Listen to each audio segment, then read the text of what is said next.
Na verdade, mesmo sem entender muita coisa, porque naquele tempo ela ainda nem morava com José. Ela já tinha se casado, mas tinha algumas etapas. E ela ainda não morava com José. Né? José ainda achando que ela teria um filho, né? No começo achando ainda que seria um erro da parte dela, ainda quis, né, prevenir para naquele tempo, né, segundo a cultura, ela poderia ser apedrejada. Mas a gente não vai enfatizar nessa parte. Mas aí depois de ela ter recebido esse anúncio, mesmo sem entender muita coisa, ela disse o seu sim. E aí no versículo 39, vai dizer o seguinte, versículo 39, onde Maria vai visitar a sua prima Santa Isabel. Naqueles dias, Maria se levantou e foi às pressas às montanhas, a uma cidade de Judá. Entrou em casa de Zacarias e saudou Isabel. Ora, apenas Isabel ouviu a saudação de Maria. A criança estremeceu no seu seio. Isabel ficou cheia do Espírito Santo. E clamou em alta voz: Bendita és tu entre as mulheres, e bendito é o fruto do teu ventre. De onde me vem esta honra de vir a mim, a mãe de meu Senhor? Pois assim que a voz de tua saudação chegou aos meus ouvidos, a criança estremeceu de alegria no meu seio.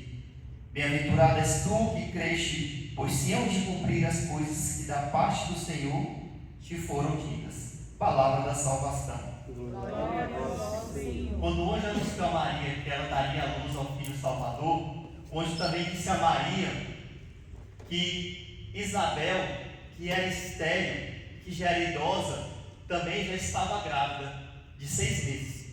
Maria, ela se colocou de imediatamente, né, como serva do Senhor, como ela se colocou à disposição, ela também já pensou, né, ela já no coração dela já sentiu a necessidade de visitar Maria, de visitar Isabel, e ela foi até Isabel, né, para ajudá-la. E aqui, como nós acabamos de ler, Maria chegou e fez a saudação. Zacarias, esposo de Isabel, não ouviu, mas Isabel ouviu.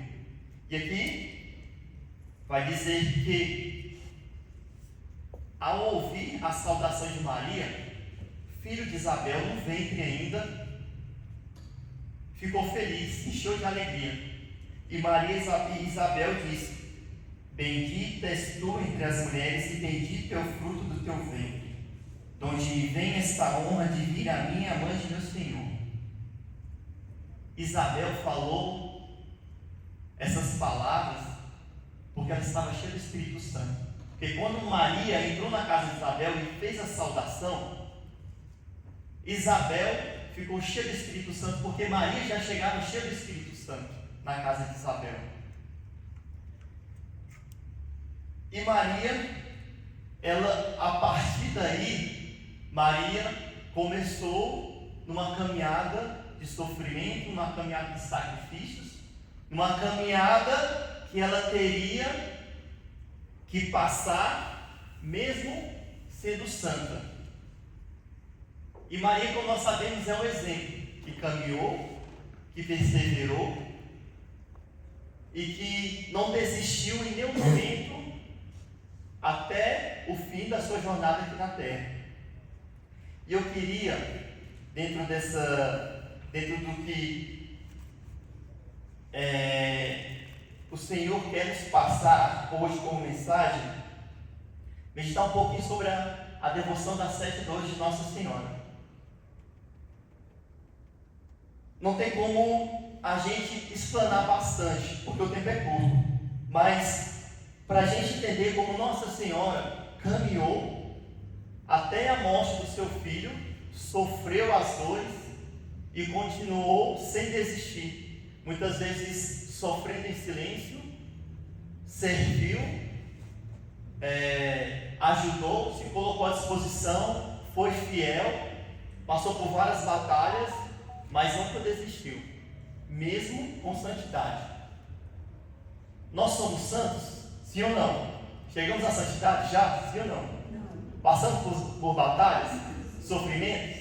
Sim, né? A gente murmura de vez em quando? A gente reclama? A gente reclama, né? Maria, com toda a sua santidade, passou por todos os sacrifícios e não reclamou. E é por isso que a gente tem que tomar ela como exemplo. E as 7 dores foram as principais dores, né? Dentre tantas dores, dentre tantos sofrimentos que Maria passou. Mas a primeira dor, né, que Maria sofreu foi a profecia de Simeão. Simeão profetizou que Jesus seria luz, mas também alvo de contradição, e uma espada de dor transpassaria o coração de Maria. Porque quando Jesus nasceu, Maria levou Jesus do templo, e Simeão falou isso para Maria, que Jesus seria o meio de salvação para a humanidade, mas que a família, a Sagrada Família, passaria por vários sofrimentos. Essa foi a primeira dor que Maria passou, porque ela sabia que ia sofrer. Ela recebeu essa notícia, essa profecia, sabendo que ali iria sofrer mais na frente. Então, assim, Jesus não faz isso conosco. Jesus, ele sabe. Por exemplo, minha esposa, ela passou por um câncer alguns anos atrás. Se pelo menos 3 anos antes dela passar por esse câncer, se ela soubesse, ela já começaria a sofrer, quando ela recebesse essa notícia, sim ou não? Muitas vezes a gente não tem nem certeza do que vai acontecer na frente, a gente só deduz que pode acontecer algo, mas à frente a gente já começa a sofrer por antecipação. Então, ali foi a primeira dor de Maria. Ela já sabia que o filho dela passaria por uma situação muito difícil. Então, foi a primeira dor de Maria. Mas ela continuou perseverando, ela continuou dedicando. A segunda dor de Maria foi quando ela fugiu para o Egito para salvar, né, o seu filho, para salvar o menino Jesus. Que Herodes deu uma ordem, né, para matar todas as crianças, e ela saiu, né? Ela saiu e foi para o Egito e percorreu quilômetros e quilômetros para salvar o seu filho. Imagine você sair com o seu filho, né, e andar quilômetros, cerca de mais de em média 1.000 quilômetros a pé para salvar o seu filho, né, com toda dificuldade. Hoje já é difícil você pegar um carro e sair, você ir com transporte, né, de ônibus ou de carro. Imagine naquele tempo a pé. E ela sabia, e ela passou por tudo isso para salvar o seu filho. Imagine quem é pai e quem é mãe, saber, né, receber a notícia que alguém quer matar o seu filho e você tem que correr para salvar o seu filho. Mas o sofrimento de Maria. A terceira dor de Maria foi a perda do menino Jesus, né? Que ali, quando eles foram ao templo, né, em Jerusalém, eles voltaram e eles não perceberam que Jesus ficou ali por 3 dias. E eles ficaram procurando, né, a criança durante 3 dias. Essa semana mesmo eu vi no noticiário, né, de uma criança, não sei se vocês viram, uma criança que os pais saíram, deixaram o filho de 2 anos, né, uma criança de 2 anos em casa. Essa criança conseguiu sair. E essa criança foi encontrada depois de 2 dias morta, foi isso mesmo. Imagine esses 2 dias de angústia, você saber, não sei se alguém passou por essa situação, mas imagine algum ente querido, algum filho sumir e não dar notícias, aflição de um pai e de uma mãe pela perda de um filho, né? Sem saber se está vivo ou se está morto. Então essa foi a terceira dor de Maria. A quarta dor foi quando, né, Jesus começou a sua jornada para ser sacrificado no Calvário. E nós sabemos bem da história, mas mais uma vez, para quem é pai e quem é mãe, imagine o seu filho ser acusado de algo que ele não fez, né, e ter que pagar por algo que ele não fez. E Maria caminhou com Jesus, né, onde viu seu filho sendo apedrejado, seu filho ser humilhado, né? Seu filho carregar uma cruz muito pesada, seu filho sendo cuspido, e tudo isso ela passar em silêncio, né? Tudo isso ela sofreu na alma. A dor de um filho que passou por algo em que ele não tinha feito nada, e mesmo assim ele teve que sofrer tudo isso, e Nossa Senhora passou por tudo isso, sofreu esse sofrimento na alma, pelo seu filho Jesus. A quinta dor de Maria foi a crucificação. Imagine ver seu filho ser crucificado com as duas mãos pregadas na cruz, né? Receber uma coroa de espinhos, suar sangue e água, e você ir aos pés da cruz, passando por tudo isso, por todo esse sofrimento, e não desistir, não murmurar.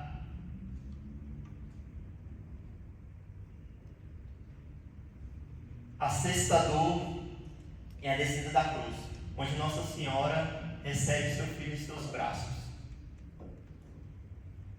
E ali é uma dor muito grande, porque imagine você receber o seu filho morto nos seus braços. A família, onde tem os pais e os filhos, o marido, a esposa e os filhos. O filho, quando quando ele perde os pais, ele fica o quê? Órfão. Ele fica órfão, né? O marido, quando perde a esposa, ele fica viúvo, né? E a esposa fica viúva se ele perde o marido.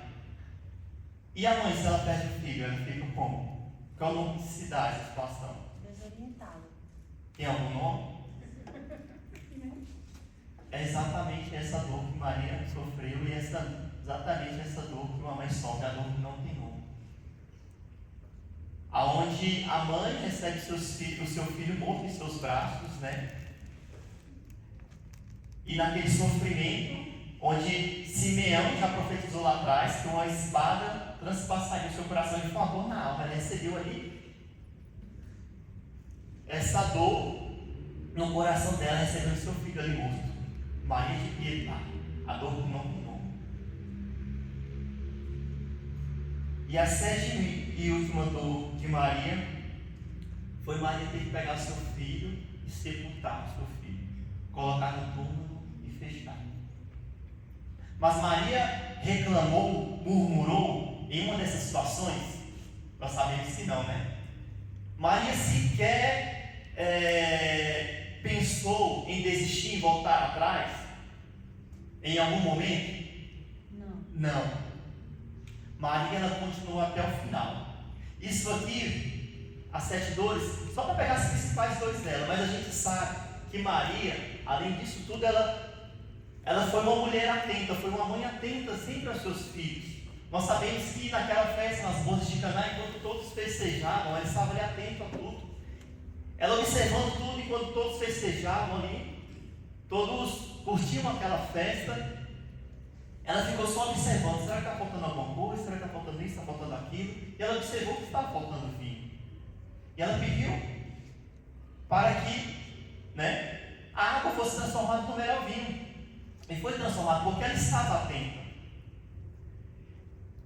E para dizer que Maria foi uma serva fiel, foi uma serva que acreditou, foi uma serva que confiou até o final. Porque depois que ela sepultou o seu filho, que nós vivemos isso na sexta-feira da paixão, no domingo o que aconteceu? A ressurreição, Jesus ressuscitou. Ela acreditava na promessa, ela acreditou na promessa, ela sabia que a promessa se cumpriria. O que você tem passado na sua vida, o que você está passando, quais são as batalhas na sua caminhada, na sua família, no seu trabalho, com seu esposo, com a sua esposa, com seus filhos, caminhando no grupo de oração, caminhando na pastoral, o que você está passando, o que você está vivendo de dificuldade, que talvez você tenha murmurado, mas ao mesmo tempo você sabe que Deus te colocou nessa situação, né? Deus, Ele te chamou para servir, nesse movimento, te chamou para servir nessa pastoral, te chamou para servir nessa missão, porque lá em Eclesiastes vai dizer: meu filho, quando entrares para o serviço do reino, pega a tua cruz, né? Sofre as demoras de Deus, mas no derradeiro dia você terá a vitória, não é isso? E nós mesmos sabendo disso, nós murmuramos, nós reclamamos, nós pensamos em desistir, nós pensamos em sair da pastoral, nós pensamos em sair, deixar a missão, nós pensamos em não querer mais conviver com aquele irmão que talvez, né, tenha nos chateado, tenha falado algo que nos ofendeu, ou talvez você não concordou com algo que aquele irmão, com aquele coordenador, não sei, aquele superior falou algo para você e você não gostou, não achou bom. Mas algo que o Senhor já te chamou para a missão. E Nossa Senhora, com toda a santidade dela, ela batalhou, ela foi até o final. E é isso que Nossa Senhora fala para mim e para você nessa noite. Que ela te chamou para essa missão, na sua família, no seu trabalho, na sua caminhada, mas ela está com você. É preciso você passar por essa situação. É necessário, porque o Senhor também está trabalhando em você. É preciso você passar por essas situações de dificuldade, de sofrimento, porque o Senhor está te forjando, porque a promessa que o Senhor tem para você na frente, você precisa estar preparado. E nós, dentro das nossas limitações, a gente só é preparado passando por algumas situações de dificuldade, porque tem coisas que a gente não observaria, né, para ter a mudança, para ter a transformação, se a gente não passar por uma situação de dificuldade. O Senhor não quer trazer essa situação de dificuldade, mas Ele permite. Eu mesmo, a minha conversão veio através de uma dificuldade muito grande na minha vida. Uma dificuldade onde eu me vi sem chão, onde ninguém poderia me ajudar, nem meus pais, nem amigos. Na verdade, os amigos comigo, né, que se diziam amigos. E eu me aproximei mais de Deus. Onde eu vivi uma vida de farra, uma vida totalmente promíscua, de bebedeira, de prostituição, né, distante de Deus. Mesmo sendo católico, vindo de um berço católico, minha mãe intercessora, fervorosa, da renovação carismática também há muitos anos, mas eu passei por uma situação de dificuldade muito grande e eu não via saída, eu não via solução para aquilo que eu estava passando, né? Nunca pensei em tirar a minha vida, mas às vezes passava, e já colocava assim: tira a sua vida, tá? Não tem mais, não tem por que você viver mais. E eu comecei a caminhar, e minha mãe me fez um convite para ir num encontro da renovação carismática chamado Renovar. Acho que muitos aqui já foram. Quem aqui já foi no encontro da renovação carismática do Renovar? E ali, depois de mais de 15 anos sem me confessar, sem comungar, né? Bem, totalmente destruído, né, pelo mundo, eu falei: Senhor, eu quero esse Espírito Santo que todo mundo fala aí. Para resumir, né, falar do Espírito Santo, a pregação sobre o Espírito Santo, eu quero receber. E quando eu fechei a boca, eu recebi esse impacto. No meu coração, na minha alma, eu recebi. Eu tive um encontro pessoal com Deus e eu fui batizado no Espírito Santo também. E ali eu saí dali sem querer saber só de Deus. Só queria saber de Deus, eu queria para mim, se eu queria me confessar. Tanto é que eu fui me confessar no outro dia, o padre não me absolveu, não. Ele não achou que eu estava arrependido, ele entendeu que eu estava arrependido. Eu fui em outro padre, em outro freio, que na verdade absolveu. E aí eu fui para um grupo de oração, né? Fui para um grupo de oração, depois eu vim, o segundo grupo de oração que eu vim foi aqui, porque o primeiro foi em São Sebastião, depois eu vim aqui, morava aqui perto. E quando eu vim no grupo de oração, eu comecei, né? Comecei a ouvir mais a voz de Deus. E depois eu frequentei o terceiro grupo de oração, que foi o grupo de oração que eu servi, que foi o grupo de oração dos Corações de Maria, que aconteceu na paróquia Sagrados Corações de Jesus e Maria. E ali, nas primeiras semanas de conversão, nos primeiros meses, eu comecei a sentir o toque de Nossa Senhora. Eu acreditava já na Virgem Maria, mas eu comecei a sentir um toque mais forte. É como se Nossa Senhora me abraçasse e eu sentia realmente aquilo que todo mundo fala, que Nossa Senhora tem um amor particular por você, que te vê como filho predileto. Eu comecei a sentir isso. E para mim, Nossa Senhora me amava mais que todos vocês, mais que todas aquelas pessoas que estavam ali. E ali no segundo encontro que eu fui naquele grupo de oração, eu recebi uma rosa. E quando eu recebi aquela rosa, eu chorava, eu não conseguia parar de chorar, eu chorava, eu sentia Nossa Senhora me abraçando. E era um consolo tão grande, era um abraço tão grande de Nossa Senhora, que ali realmente eu percebi que Nossa Senhora sempre esteve comigo, mesmo quando eu não percebia tantos livramentos na vida velha. E aí eu comecei a caminhar mais perto de Nossa Senhora. E aí eu percebi que Nossa Senhora estava comigo em toda a situação, tudo que eu tinha passado. Em livramentos de capotamento de carro, em livramentos de tiro, né, que a pessoa foi tirar em mim, acabou tirando a pessoa que estava do lado, enfim. Nossa Senhora me mostrava, ela me livrando, jogando o seu manto muitas vezes, me dando visualizações de um corpo estendido, já com aquele sol branco por cima, que seria eu, ela veio lá de cima. E esses livramentos Nossa Senhora me mostrava. E daí eu comecei a me aproximar mais de Nossa Senhora. Depois eu comecei a ter mais intimidade com a Virgem Maria. Até que depois de servir alguns anos na renovação carismática, eu senti um toque, né? Senti um chamado muito forte para servir numa comunidade que eu nem sabia que existia, mas eu fui atraído para lá, que foi a comunidade da Virgem Maria, na qual eu sou membro consagrado hoje. Então, para dizer que Nossa Senhora está com você, independente de cada situação, independente do que você esteja passando.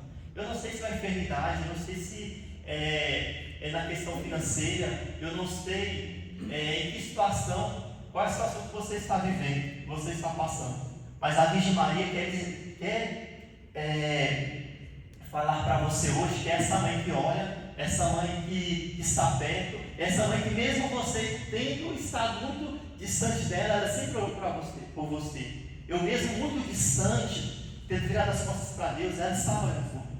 Mesmo sem eu merecer, ela estava me dando livramentos. Eu queria convidar você nesse momento, fechar